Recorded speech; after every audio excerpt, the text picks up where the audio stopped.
The empower हर फाउंडेशनच्या वतीने पर्यावरणाचे महत्त्व, शाश्वत विकासाची गरज या विषयावर पुण्यात व्याख्यानाचे आयोजन करण्यात आले होते. या व्याख्यानात प्रमुख वक्ते म्हणून ज्येष्ठ पर्यावरण तज्ज्ञ आणि इकॉनॉमिक्सच्या शाश्वत विकास केंद्राचे संचालक डॉक्टर गुरुदास नुलकर उपस्थित होते.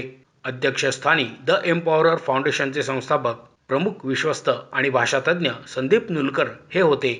खजिनदार ऋषिकेश अत्रे, संचालिका रुपाली शिंदे आगाशे, सहसंचालिका तन्मयी खिरे उपस्थित होते. या प्रसंगी संस्थेच्या वतीने लाभार्थी मुलींना शालेय साहित्यांचे वाटप करण्यात आले. महिलांनी संसाधन व्यवस्थापनात नेहमीच महत्त्वाची भूमिका बजावली आहे. तसेच पाणी आणि घरगुती संसाधन व्यवस्थापनात त्यांची पारंपरिक भूमिका अत्यंत महत्त्वाची आहे. त्यांना योग्य माहिती आणि संधी मिळाल्यास त्या ही भूमिका पुढे निभावू शकतात, असे मत व्यक्त करून डॉक्टर गुरुदास नुलकर पुढे म्हणाले, पुण्यातील पाण्याची परिस्थिती दिवसेंदिवस चिंताजनक होत आहे. पाण्याचा अतिवापर आणि लोकांच्या दैनंदिन जीवनातील पाणी वापरात रासायनिक प्रसाधनांचे वाढते प्रमाण यामुळे पाण्याची उपलब्धता आणि गुणवत्ता धोक्यात आली आहे. प्रत्येक व्यक्तीस आवश्यक असलेल्या 150 लिटर पाण्यापैकी 140 लिटर नदीत मलिन पाण्याच्या रूपात जाते. त्यामुळे नद्या आजारी झाल्या आहेत. यावर उपाय म्हणून रिव्हर्स फ्रंट डेव्हलपमेंट ऐवजी जलशुद्धीकरण प्रकल्प राबवण्याची गरज निर्माण झाली आहे. यातूनच पुनर्वसनासाठी स्वच्छ आणि मुबलक पाणी उपलब्ध होईल. आपल्या दैनंदिन सवयींमध्ये केलेले छोटे बदल पाण्याच्या बचतीसाठी खूप परिणामकारक ठरू शकतात आणि या उपक्रमांचे मुख्य प्रभावक महिलाच ठरू शकतात, असेही त्यांनी नमूद केले. आणि पाण्याची परिस्थिती काय आहे याचं आपण सगळेच उत्तर देऊ की भयानक आहे. आणि का भयानक आहे म्हणजे दोन गोष्टींमध्ये भयानक आहे. एक म्हणजे क्वालिटी ऑफ वॉटर आणि दुसरं म्हणजे अवेलेबिलिटी ऑफ वॉटर. हे दोन्ही गोष्ट म्हणजे पाण्याची उपलब्धता आणि पाण्याचं मूल्य, म्हणजे मूल्याला काय म्हणता येईल, क्वालिटीला a better word would be, पाण्याची स्थिती म्हणा कसं आहे, या दोन्ही खराब होत चाललेत. म्हणजे मी आता सांगितलं तसं आपण जर 150 लिटर दरडोई पाणी वापरतोय तर 140 लिटर परत नदीत टाकतोय आणि त्याच्यामध्ये सगळे केमिकल्स आहेत, रसायनं आहेत, सगळे घाण पडतीये, हे सगळं जात आहे. आणि ह्याचा त्रास आपल्याला होत नाही. याचा त्रास कोणाला होतोय? याचा त्रास सोलापूरला होतोय. मी सोलापूरमध्ये जेव्हा भाषण देतो तेव्हाच मी त्याला सांगतो की तुम्ही सोलापूरकर एकत्र या आणि आमच्या पुणे मनपाच्या दारात येऊन बसा की तुम्ही सुवेज ट्रीटमेंट प्लांटवर खर्च करा. तुम्ही 4,500 कोटी रुपयाचं रिव्हरफ्रंट डेव्हलपमेंट करू नका. 4,500 कोटी रुपये असतील तर तुम्ही पहिले सुवेज ट्रीटमेंट प्लांट लावा आणि स्वच्छ पाणी सोडा, तरच उजनीला स्वच्छ पाणी मिळेल. उजनीमध्ये स्वच्छ पाणी जे आहे ते पूर्ण जवळजवळ 15 लाख लोकांना ते पुरतं. म्हणजे पुणेकरांची घाण आपल्याला लक्षात येत नाही, दुसऱ्या कोणाला तरी लक्षात येते. हा एक मोठा प्रॉब्लेम आहे. आणि एक पूर्वीपासून एक वाक्प्रचार आहे, पुण्याचं पाणी. हे तुम्ही ऐकलं असेल, पुण्याचं पाणी, हे पुण्याचं पाणी आपण म्हणतो. आणि पुण्याचं पाणी हे वाक्प्रचार नाहीये, ही सत्य परिस्थिती आहे. भारतातलं सर्वात उत्कृष्ट पाणी पुणेकर पितात. आपण सह्याद्रीच्या पायथ्याशी आहोत. सह्याद्रीवरती 3,500 मिलीमीटर रेनफॉल पडतो.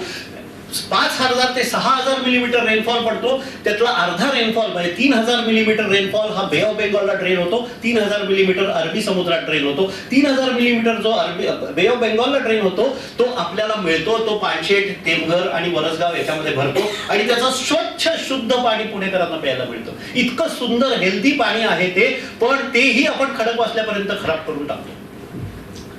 आणि मग ते घरात आल्यावरती आपल्याला घरामध्ये भिंतीवरती ते मशीन बसवायलाच लागतं. म्हणजे किती मूर्ख आहोत बघा आपण. आपल्याला जे सह्याद्रीत सहज शक्य आहे, पानशेत, वरसगाव, टेमघर, आपला जो पाणलोट क्षेत्र आहे ना, हे अत्यंत वेल डिफाईन्ड आहे. We have a very nice division. म्हणजे सह्याद्रीच्या स्पर्समुळे उत्कृष्ट प्रमाणात आपल्याला वेल डिफाईन्ड आहे. ते जर कॉन्झर्व केलं आणि ते जर प्रोटेक्ट केलं तर संपलं. पॅरामीटर रिव्हर सिडनीमध्ये, जे कोण ऑस्ट्रेलियात गेले असतील, सिडनीमध्ये एक पॅरामीटर नावाची रिव्हर आहे. तिथे जवळजवळ 800 स्क्वेअर किलोमीटर सिडनी म्युनिसिपल कॉर्पोरेशननी क्वार्टर ब्लॉक केलं आणि तिथे फेन्स करून टाकले. उत्कृष्ट पाणी सिडनीला मिळते. तुम्ही भारतातली कुठलीही शहर बघा, हैदराबाद बघा, बेंगलोर बघा, चेन्नई तर सगळ्यात वाईट. सर्व गावांचं सांडपाणी तिकडे येतं, कारण भारताची प्लेट टिल्टेड आहे. We are tilted towards the east. त्यामुळे वेस्टर्न घाट्स हा रेन डिव्हाइड म्हणतो आपण. वेस्टर्न घाट्सवर पडणारा पाऊस 6,000 मिलीमीटर हा अर्धा अरबी समुद्राकडे जातो, अर्धा गंगासागर म्हणजे बे ऑफ बेंगॉलकडे जातो.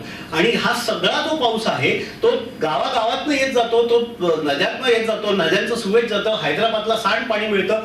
चेन्नईला तर अतिशय घाण पाणी मिळतं, कारण सगळी गावं चेन्नईला आहे. बेंगलोरचं पाणी 150 किलोमीटरवरनं येतं. पुण्याला कोणी नाही, आपल्याला अपस्ट्रीम कोणीच नाहीये. उत्तम क्वालिटीचं पाणी येतं आणि तेही आपण घाण करून दाखवतो.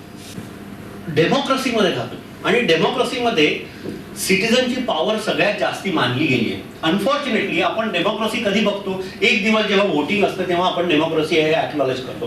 किती वेळा आपण आपल्या आमदाराकडे गेलोय, खासदाराकडे गेलोय, कॉर्पोरेटरकडे गेलोय, किती वेळा मनपाच्या ऑफिसमध्ये गेलोय, आपण प्रेशर ग्रुप क्रिएट केलाय का? हे करायला पाहिजे. आपल्या एरियामध्ये जर आपण प्रेशर ग्रुप क्रिएट केला, आपल्या कॉर्पोरेटरला, आमदारला सांगितलं, खासदारला सांगितलं की आम्हाला हे पाहिजेच आहे, तर तो करणार नाही का? करणार आहे. हे पॉलिटिकल लीडर्स नसतात बरं का, हे पॉलिटिकल फॉलोअर्स असले पाहिजेत. आपण त्यांना लीडर्सची पदवी दिली आहे कशाला?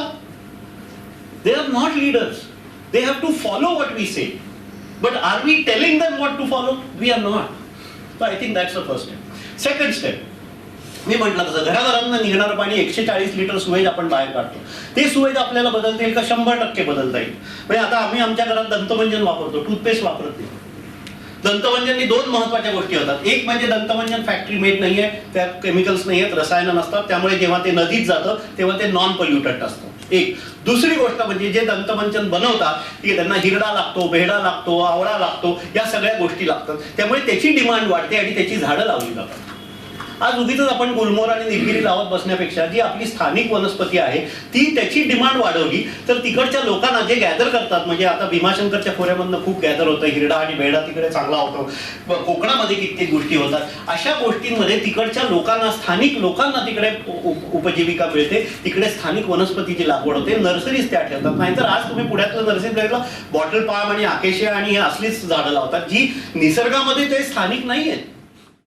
संदीप नुलकर म्हणाले, या व्याख्यानाचा उद्देश केवळ पाण्याच्या व्यवस्थापनाबद्दल माहिती देणे हा नाही, तर लाभार्थी मुलींना अधिक जबाबदार नागरिक होण्यासाठी प्रेरणा देणे हा आहे. द एम्पॉवर हर फाउंडेशन ही संस्था फक्त आर्थिकदृष्ट्या दुर्बल मुलींना तातडीच्या गरजा भागवण्यापुरती मदत करत नाही, तर दीर्घकालीन बदल घडवणे हा मुख्य उद्देश आहे. त्यामुळे मुली गरिबीच्या दुष्टचक्रातून बाहेर पडून चांगले आयुष्य घडवण्यास सक्षम होतील. माझं नाव संदीप नुलकर, एम्पॉवर हर फाउंडेशनचा मी प्रमुख विश्वस्त आहे. एम्पॉवर हर फाउंडेशन ही आर्थिकदृष्ट्या दुर्बल मुलींसाठी काम करते आणि त्यांची सर्वांगीण विकास होईल या दृष्टीने प्रयत्नशील आहे. आणि त्याच कारणामुळे आम्ही अनेक कार्यक्रम त्यांच्यासाठी राबवतो. हिरकणी योजना ही जी आमची आहे त्याच्या अंतर्गत त्यांचं शिक्षण, त्यांचं हेल्थकेअर या सगळ्या गोष्टींची काळजी घेतली जाते. त्यांना स्पोर्ट्स असेल किंवा काही एक्स्ट्रा करिक्युलर ॲक्टिव्हिटीज असतील तर त्याच्यामध्ये त्यांना वाव मिळावा आणि त्या कुठेही पैशामुळे मागे राहू नयेत ह्याची खबरदारी त्या कार्यक्रमामार्फत आम्ही घेतो. आत्ता दुसरा आम्ही जो कार्यक्रम एक लॉन्च केलेला आहे तो पाठशाळा प्लस हा कार्यक्रम आहे, ज्याच्यामध्ये प्रामुख्याने जे वर्गात मागे पडतात मुलं, त्यांना इंग्रजी येत नाही, इंग्रजी येत नसल्यामुळे त्यांना कुठेतरी एक न्यूनगंड आल्यासारखं होतं. तसं होण्याची वास्तविक काही गरज नाही आहे, पण त्यांच्या डोक्यात असं थोडंसं कधीतरी तो भाव येऊ शकतो आणि पुढे जाऊन एक उपजीविकेसाठी सुद्धा इंग्रजी आलेलं काही वाईट नाही. या दृष्टीने पाठशाळा प्लसमध्ये आम्ही इंग्रजी, स्पोकन इंग्रजी हा एक विषय आहे आणि गणिताचा पाया पक्का करून देणं, ज्या कारणाने ही मुलं मागे राहणार नाही, तर ह्याच्यावर काम होतं.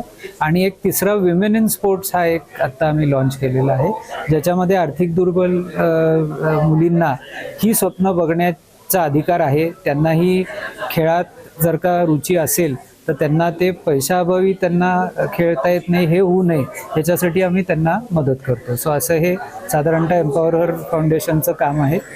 दर 3 महिन्यातनं एकदा आमचा एक कार्यक्रम असतो. हा वार्षिक कार्यक्रम होता.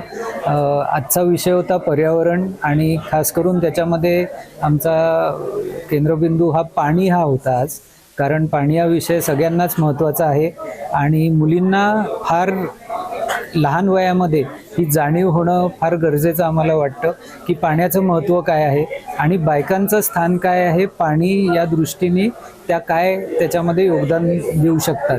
सो या दृष्टीने आम्ही हा कार्यक्रम त्यांच्यासाठी आयोजित केला होता आणि त्याचं प्रामुख्याने कारण असंही आहे की नुसतंच आम्हाला आर्थिकदृष्ट्या दुर्बल मुलींना पुढे आणून त्यांना आर्थिकदृष्ट्या स्वावलंबी करायचं एवढं एकच दृष्टिकोन नसून एक जबाबदार नागरिक म्हणून सुद्धा त्यांना समाजामध्ये आम्हाला आणायचं आहे आणि त्या जबाबदाऱ्या पार पाडण्याकरता अनेक पैलू त्याच्यामध्ये येतात.